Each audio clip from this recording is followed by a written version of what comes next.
make them be heroes just for one day. I was thinking back over your career, and it seems to me that there's been a constant reinvention. Of sorts, yeah.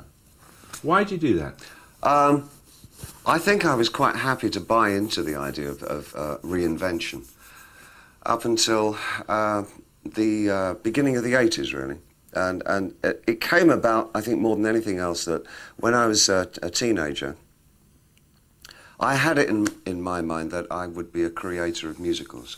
I sincerely wanted to write musicals for the West End, for Broadway, whatever. I didn't see much further than that. As a writer, and I really had the idea in my head that people would do my songs. And I was not a natural performer. I didn't feel at ease on stage, ever. And I had created this one character, Ziggy Stardust, that it seemed that I would be the one that would play him because nobody else was doing my songs, and the chances of my actually getting a musical mounted were very slim. And so I became Ziggy Stardust for that period, whatever. And things sort of led. I liked the idea, and I felt really comfortable going on stage as somebody else. And it seemed a rational decision to keep on doing that. And so I got quite besotted with the idea of just creating character after character. And I think probably there must have been a point in the late 70s, well, I know there was, where I felt that the characters were in fact getting in the way of myself as a writer, and I endeavoured to kind of kill them off and start writing for me as just a singer-songwriter. I'm not sure if I was ever successful in that, because I do take a degree of theatricality when I go on stage all the time. That's how I deal with the stage situation.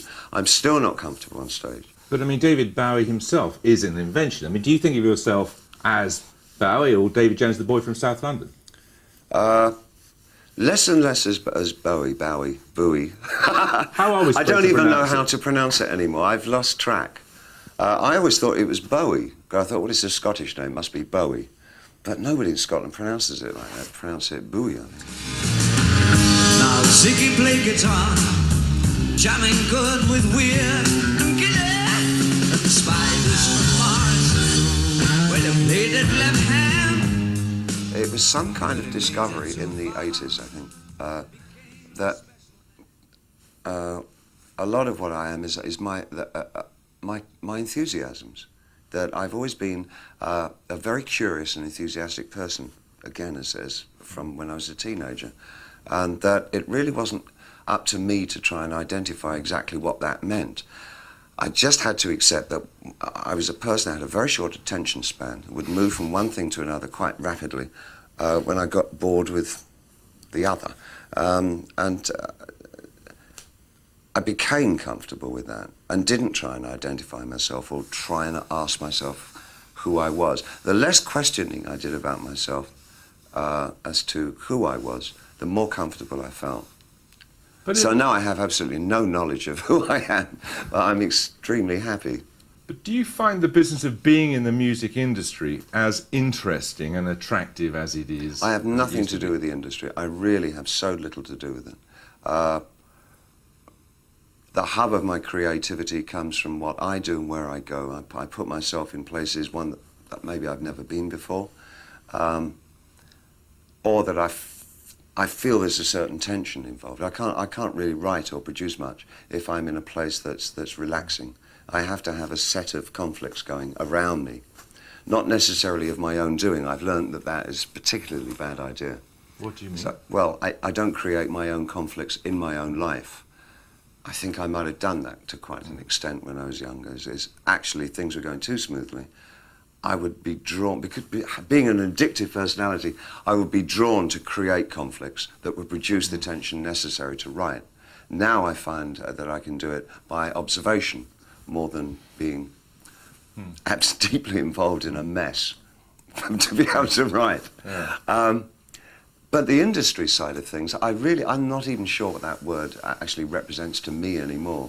I mean, at a personal level, you don't do drugs anymore. No, absolutely not. And you don't drink? I don't drink either, no. Not even a glass of wine or anything? No, it would kill me. if I What do you started mean it again. would kill you? I'm an alcoholic, so it would be a kiss of death for me to start drinking again. And my relationships with my friends, my family, everybody around me are so good and have been for so many years now. I wouldn't do anything to destroy that again. You know, it's very hard to have relationships when you're doing drugs and drinking. For me personally, anyway. You become closed off, unreceptive, insensitive, all the dreadful things that you've heard every other pop singer ever say. And I was very lucky that I found my way out of that. It's been good for me. I've reassessed my life any number of times. Put on your red shoes and dance the blues. Dance to the song they're playing on the radio. If you were starting out now, Yeah. did I read somewhere that you said if you were 19 you wouldn't go into the music business?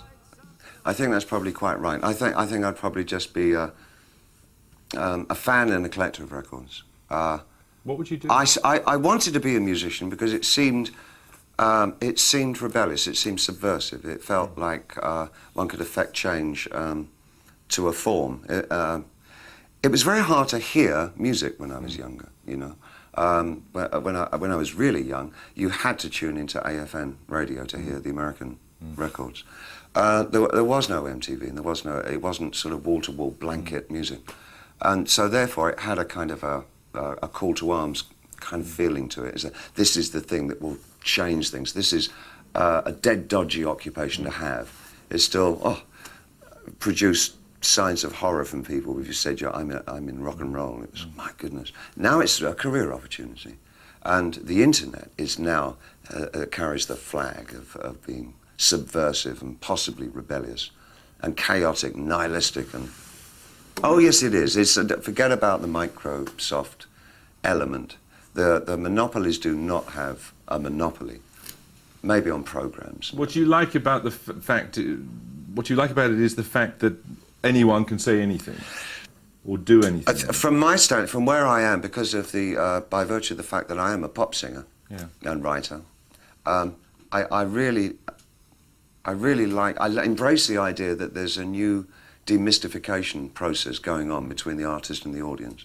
I think when you look back at, say, this last decade, there hasn't really been one single entity, artist or group, that have personified or become the brand name for the 90s. It was starting to fade a little in the 80s, and in the 70s there were still definite artists, in the 60s there were the Beatles and the Hendrix, and in the 50s there was Presley. Now it's subgroups and genres. It's hip-hop, it's girl power, it's a communal kind of thing.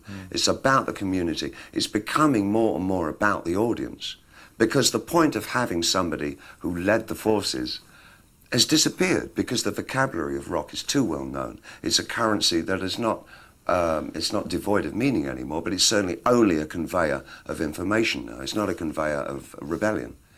And the internet has taken on that, as I say. And so I find that a terribly exciting area. So from my standpoint, being an artist, I like to see what the new construction is between artist and audience. There is a breakdown. There's a personified, I think, by the rave culture of the last few years, where the audience is at least as important as whoever is playing at the rave. It's almost like the artist is to accompany the audience and what the audience are doing. And that feeling is very much permeating music and permeating the internet. But what is it specifically about the internet? I mean, anybody can say anything. And it all adds up to what? I mean, it seems to me there's nothing cohesive about it in the way that there was something cohesive about the youth revolution in music. Oh, but absolutely. And because I think that we, at the time, up until at least the mid-70s, really felt that we were still living under the, in the guise of a single and absolute created society, where there were known truths and known lies, and there was no kind of duplicity or pluralism about the things that we believed in. That started to break down rapidly in the 70s, and the idea of a duality in the way that we live. There are always 2, 3, 4, 5 sides to every question. That the singularity disappeared. And that, I believe, has produced such a medium as the internet, which absolutely establishes and shows us that we are living in total fragmentation. You don't think that some of the claims being made for it are hugely exaggerated? I mean, when the telephone was invented, people made amazing claims. I know the president, for example. The president at the time, when it was first invented, he was outrageous. He said he foresaw the day in the future when every town in America would have a telephone. Now how dare he claim like that? Absolute bullshit. No, you see, I don't agree. I think the internet, I don't think we've even seen the tip of the iceberg. I think the potential of what the internet is going to do to society, both good and bad, is unimaginable. I think we're actually on the cusp of something exhilarating and terrifying. It's just a tool, though, isn't it? No, it's not. No. No, it's an alien life form. What do you think, I mean, when you think then about the Is future there life of it, on Mars? Yes, it's just landed here. but it's simply a different delivery system there. You're arguing about something more profound. Oh yeah, I'm talking about the actual context, and the state of content is going to be so different to anything that we can really envisage at the moment, where the interplay between the user and the provider will be so in simpatico. It's going to crush our ideas of what mediums are all about. But it's happening in every form. It's happening in visual art. The breakthroughs at the early part of the century with people like Duchamp, who were so prescient in what they were doing and putting down. The idea that the piece of work is not finished until the audience come to it and add their own interpretation, and what the piece of art is about is the grey space in the middle. That grey space in the middle is what the 21st century is going to be about. A whisper of hope that seems to fade. Maybe I'm born right out of my time, breaking my life in two. Bowie bonds are one of the things you're best known for. Yeah. You were supposed to raise 30 million by selling. Yes, it did. Rights to your future earnings on your back catalogue. Catalogue. Yeah. Yeah. Doesn't there come a point at which there's no point in earning any more money? Do you know how expensive it is to get involved in the internet? I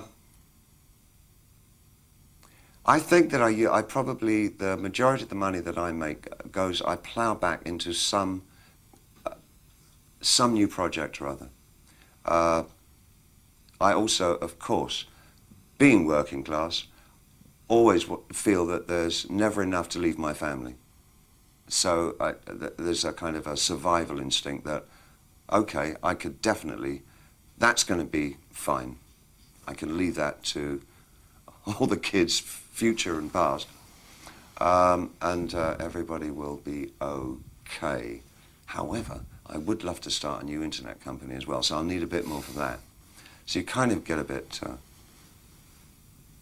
you just keep ploughing it back in. I'm not a buyer of things. I think the only thing that I buy,